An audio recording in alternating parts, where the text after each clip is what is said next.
In today's video, we will be doing a super sick stylized running character animation. If you follow me on Twitter or X, you might have seen this video that I posted. That is exactly what we're going to be doing today with the help of this video sponsor, Storyblocks. There are three main steps for this animation.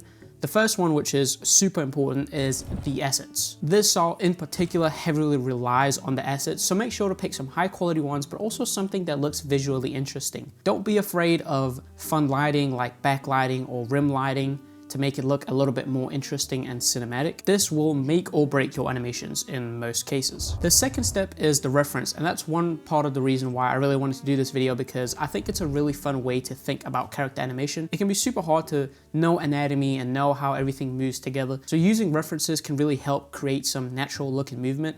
You can either find drawn or video references online, or you can even go ahead and make yourself by just propping up your phone and doing whatever you want your character to be doing. Last but not least, the third step, which is the sauce. If you watched the videos before, you know this is probably my favorite step because it's just a little extra way of making it look a little bit more unique, and we're going to be throwing some really fun effects on there and making it look super sick. But as mentioned, the whole process starts with the assets. Luckily, today's sponsor, Storyblocks, is going to make that super easy on us. They offer unlimited downloads on high quality assets at one predictable subscription price. Storyblocks has everything you could ever need, from images like the ones we're going to be using today to vector files and sound effects, music, video files, even templates for Premiere Pro, After Effects, DaVinci Resolve, and so much more. Especially the DaVinci Resolve ones are super sick. Not only do they have a crazy variety of templates for DaVinci Resolve, but they're always perfect to speed up the workflow a little bit, especially in YouTube videos like this where I want to get it out on time and still make sure that it looks super sick. Speaking of, they regularly fill in content gaps in their motion library based on consumer demands. So wherever they see there's a need for something, they'll commission someone to do it. That keeps their library updated and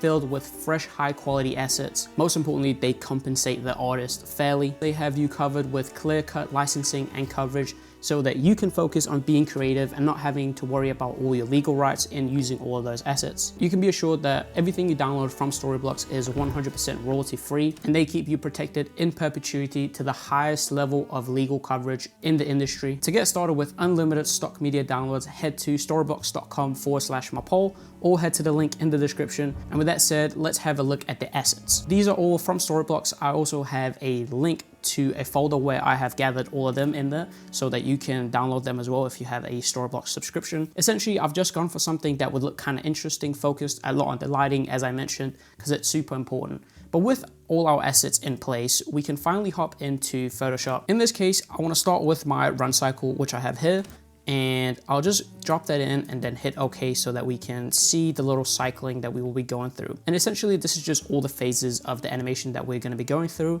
I really like this one because it's pretty simple, but it has front and back, so it goes through a full cycle. The next thing is dragging in the photo of our woman. And in this case, I have this little image, and as you see, it's the same asset as I used in the example. I am going to flip it. You can always, I have a shortcut for it, but you can always go into Edit and then go into Transform, and then you can flip it horizontally, just like that. Next step is cutting out all the limbs, and that is the most tedious part of this process. But once you have that done, it's a fairly straightforward process. It's just a lot of moving around, but the results are worth it. The idea here is to cut it into the same elements that we have in our reference. So we have a hand, we have a forearm, and a not forearm, or just an overarm, I don't know what it's called. We have neck, head, torso, then we have the back arm and all of that stuff. And in that case, with this image, we only really have one side, which is fine. So we'll just duplicate that and then put it behind.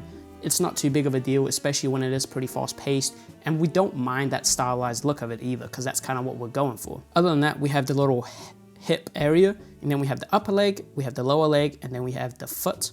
And the same with that, and we're just gonna flip it again. So without further ado, let's start cutting out some elements. So I'm just gonna start by centering this up, and I will be using the pen tool. If you're a bit curious as to what tools there are, how you can cut out images, I would highly recommend my last Photoshop tutorial where I kind of cover the basics of cutting out things of images, but the pen tool will be my go-to in this just because we can be as precise as we want to and get some pretty clean edges, which is super important.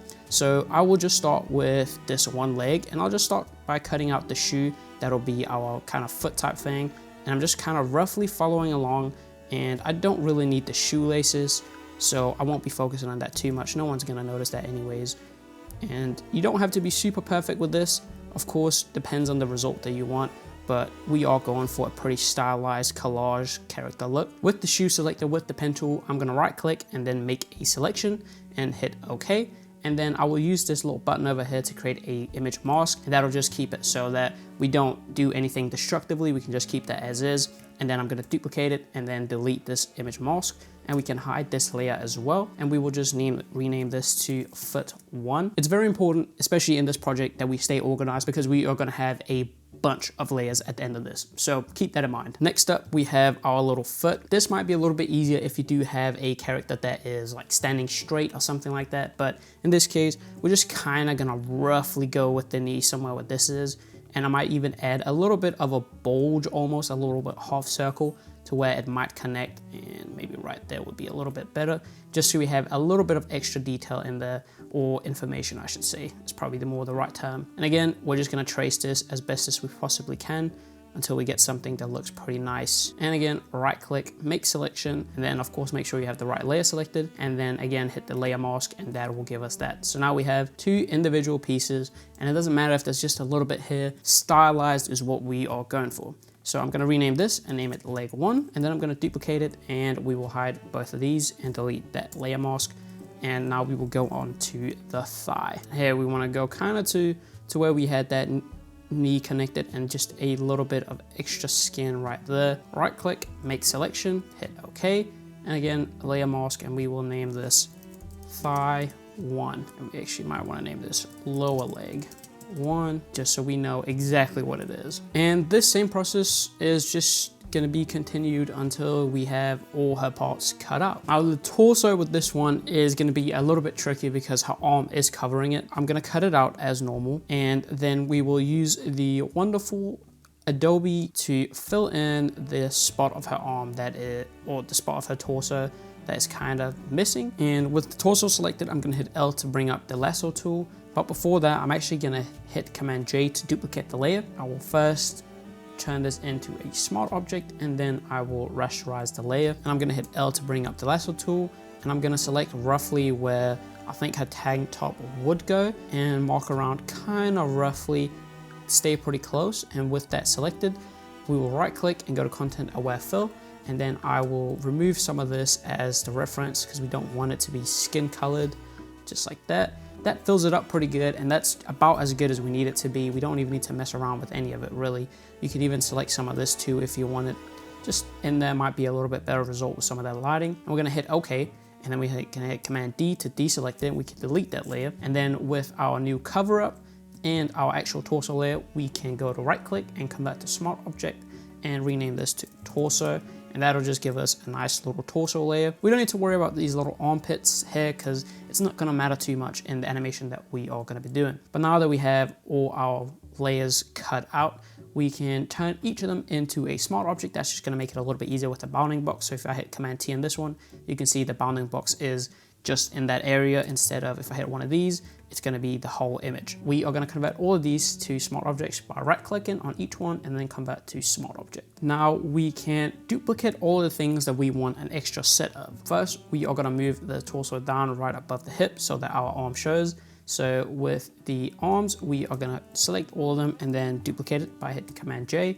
And then we will go in and rename this to 2. So 2 is behind, 1 is in front. And we of course wanna position these layers to be behind the torso since they are gonna be on the back side, just like that. And then the same with the thighs, we're gonna Command J that, and then rename all these to 2. And we wanna place the thigh in front of the hip so that the forward leg, which is gonna be our white leg in this case, or the not filled in, is gonna be in front of the hip, and then the back leg is gonna be behind the hip. So that way we kind of get a more natural looking person in the sense that we have the depth of the person. Now that we have all our layers, we can finally start laying out our actual animation. And we are gonna be using this run reference, which will also be linked in the description. And then it's just a matter of laying out all of this. I'll start by grouping our whole person. I'll name this Run 1 to match with this right here. So we're just gonna number them according to each of the different cycles. So in this first case, let's pick our character and we can take this whole thing and move it over this way. Unselect all of it except for, let's start with the head, and then we'll move that down, and then we will do the torso, and always hit Command T to make it a little bit easier on you. Rotate it just a little bit and kind of position it to where it somewhat matches up with the drawing. And then if we do the hip, show that, hit Command T, and we have that just maybe a little bit like that, and move it ever so slightly. And then we can start with our first arm. So we have the upper arm going back that way. So we'll take the upper arm, we'll rotate it back like that. And we can always move the head below the first arm so that ponytail is covered by the arm, kind of like it's behind, I guess. And then take the forearm, hit Command T, and position that over this way. And last but not least, the hand, and rotate it, move it to fit over here. Maybe zoom in just a little bit so we can get the position real good, just like that. And then we will have arm 2. We can select all of that. So upper arm will go somewhere like that. And then let's take the hand and move that up and away, over this way. And the forearm, let's drag that out and rotate it like that. Bada bing, bada boom. And then maybe take the hand and move that forward a little bit. And I think it's important to note that your person will not perfectly fit in these. It's just about getting the rough positioning of where everything is supposed to be. So let's take thigh number 1 and rotate it forward, so it kind of matches up here. And then the lower leg, we'll do the same thing.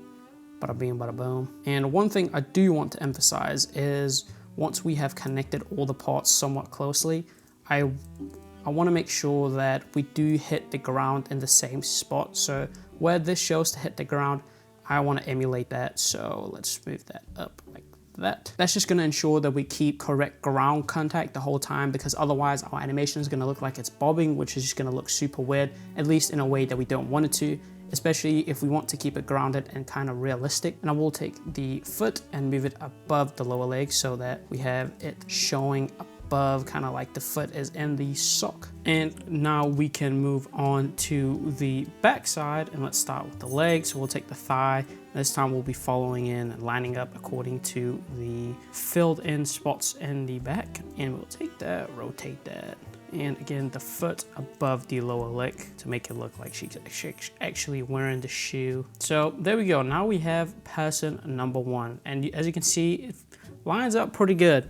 The next step is to duplicate this, and we will name this Run 2.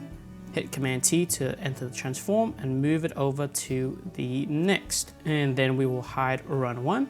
And again, open up the folder, unview everything, and then start with whatever you want to start with and start lining it up based on it. And now we will take it and move it up just a little bit. Make sure that our foot is contacting with the ground. And we want to make sure the same with the first one, that we kind of contact it with the ground in the same kind of area like we talked about. And then we're just going to repeat the process, double click the name to name this Run 3, and move her over into the next stance. Now that we have all 7 other run cycles laid out according to our little running guide, we can select all the layers over here, all the groups, and then we will center them right in the middle. We won't center them horizontally just because then we won't get that ground contact that we want. Now we can hide the run cycle because we don't need it. And then you want to save the project wherever you can find it. And then it's finally time to hop into After Effects, where I already have a 1920 by 1080 composition set up at 24 frames per second. I am going to drag in the Photoshop file right into the composition, and then merge layer styles into footage, import kind, composition, hit OK. And that'll just bring everything into Photoshop. And then we can drag in all of these. So the little files that it brings in, we'll drag that into assets. And then we can open this up, open that up, and just copy all of these run cycles that we made and paste them into our main composition and delete everything else because we don't need it. This next step is super easy. We can either do this manually by just going forward a couple frames and then moving them, or we can use Motion Tools, which is a free plugin, to stagger them however we want. So if I hit Command A, that's going to select all our layers. And then let's do offset by 3. And then we can see our first one is at the very top. So we want to make sure that our staircase is going from the top to the bottom. And then we will hit sequence. And just like that, we have a little run cycle. As you can see, they overlap and don't just continue perpetually. We want to cut each layer as it ends. So let's hit Shift Command D and we will just do that for each of these layers. You can also do this before staggering the layers, of course, and cut that right there. And then if I go one frame back and then hit end, that'll just mark the end of the composition. And if I play this back, you can see we now have a running cycle. So far, so good, pretty simple. We can take all of these, if we select them all, and then Shift-Command-C to pre-compose them, and we will name this running cycle pre and hit OK. We will drag this back out to be our full composition length, which is 5 seconds. Now we can duplicate this a couple of times for the sake, and we will just line them up pretty good so we can kind of see what we are working with. Right here, hit end to mark the end of the composition. And now if we play this back, you can see super nice little running cycle animation. Now we can start working on the background and giving it a little bit of context. For that, I have already found some files. Again, you can find that in the link below. You can get the Storybox link to all of these. And we are simply going to take all of these empty roads and drag them in. And let's place them behind and then scale them down. In this case, we want to make sure that the road lines up. So if I take this, move it over this way, and then go to the one beneath it. And I just want to make sure that they line up as best as we possibly can. And increase the scale of that one a little bit. And line that up right there. And then take these two, move them over to the side a little bit, and then make sure this one also slides up very nicely with that. That looks pretty sweet. And then we can take the last layer and move it to be right where these two meet, and then take all three of these, move them out this way, and then take the first layer and have it connect right where this one links up. So now if we pre-compose all of these background layers, and we'll just name this background pre, and then hit the continuously rasterize, or in this case, it'll just show the whole composition. Hit P, and let's align it all the way to the left so it starts right here.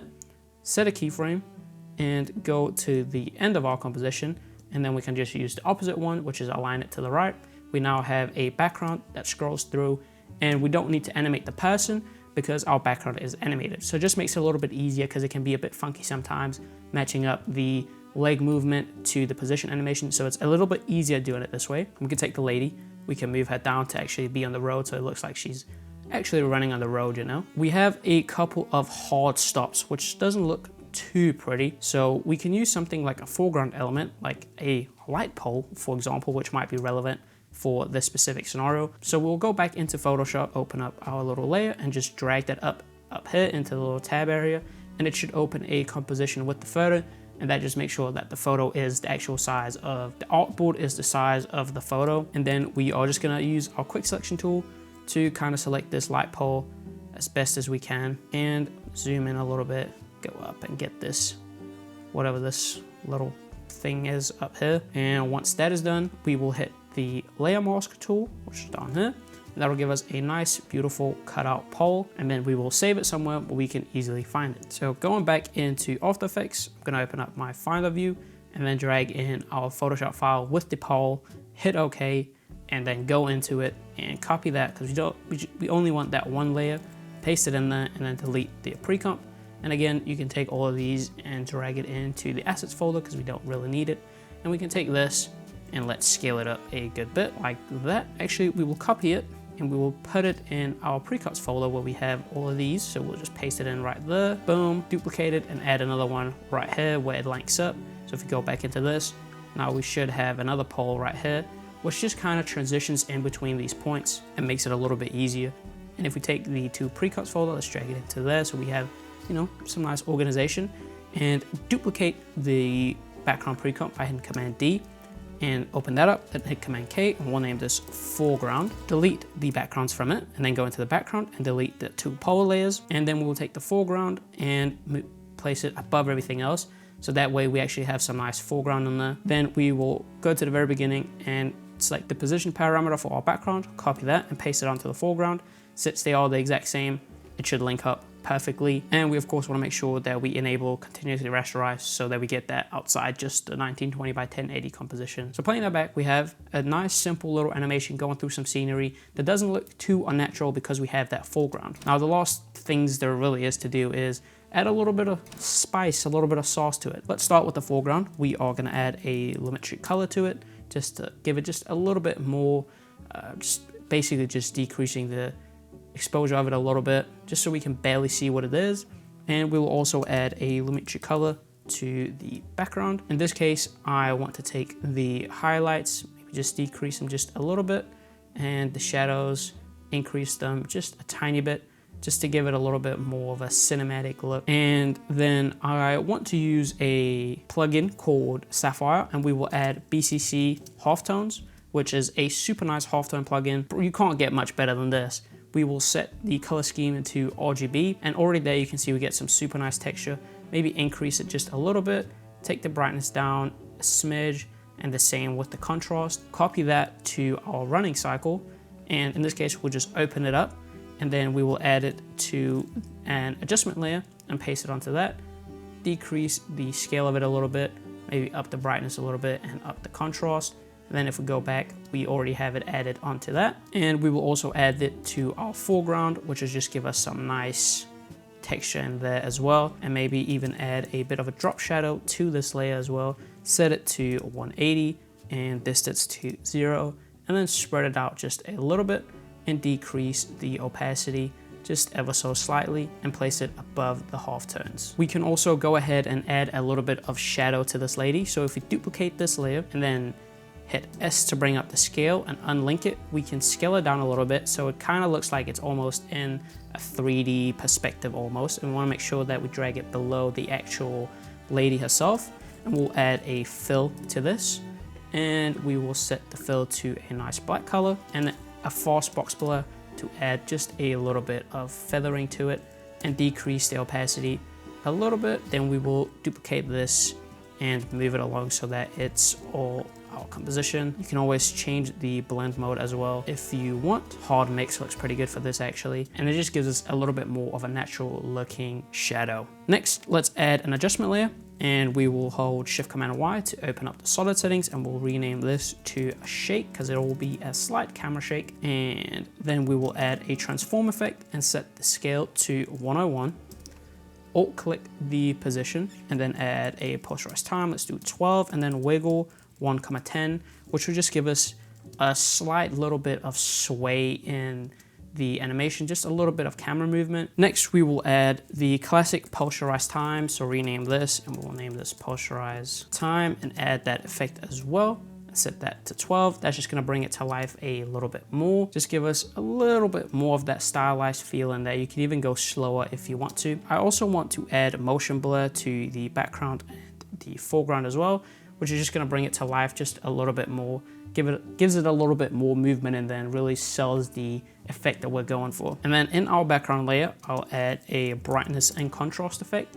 And I'll hide the BCC halftone for now. I'll alt click the brightness and then let's add a posterized time. Let's do something like 12 and then add a wiggle, maybe something like 10,20 to give us just a little bit of flicker in the light. Let's see what that looks like. That might even be a little bit too hectic. Maybe increase the wiggles to 30 and then set this to something like 5. So it's more of a subtle flicker, but a little bit more frequent. I think that looks pretty good. We can turn BCC halftone back on, and that'll just give us a slight bit more of, you know, just that stylized look. If I go into my running cycle, I would like to hide this adjustment layer. Let's pre-comp all of these and name this running cycle pre, running cycle 2 pre. Then I'm gonna duplicate this and I'll add an expression or an effect called extract. And I want to take out all of the shadows and just leave the highlights. Something like that looks pretty good. And this is where the lighting part really comes into effect, because we have this nice, interesting rim lighting, kind of almost a silhouette. We can get some really cool looks with this. Then I'll add a deep glow to this, which will just give us a little bit more flare almost, kind of, in a sense. I just think that looks super sweet, and that just gives it just a little extra pop. Maybe add a lumetri color to this and decrease the exposure of it just a little bit so that more of the focus is on the character. And then we'll add another adjustment layer and we'll rename this as well. We'll name this vignette, and funny enough, we will add the vignette effect and add that below the posterized time, and that again just brings it in towards the character itself, which is exactly what we want to do. And that's pretty much all there is to this tutorial. Super important to take care of the assets and make sure you find some really good ones. So shout out to Storyblocks. because they definitely have a lot of good stuff, as you saw. That's what we use in this video. Don't worry about it being too perfect, especially when you go for a stylized look like this. Have fun with it, make it look pretty crazy, and go for some nice lighting, because especially with that glow effect added, it just looks super cool, super stylized, and the half tones as well. You know, who doesn't like the look of that? You get what I'm saying? Hopefully you enjoyed watching this video. Maybe you feel inspired to go and make your own references or use references more in character animations. And yeah, that's pretty much all. I just want to say thank you for watching along, and I'll see you again next week. Peace out.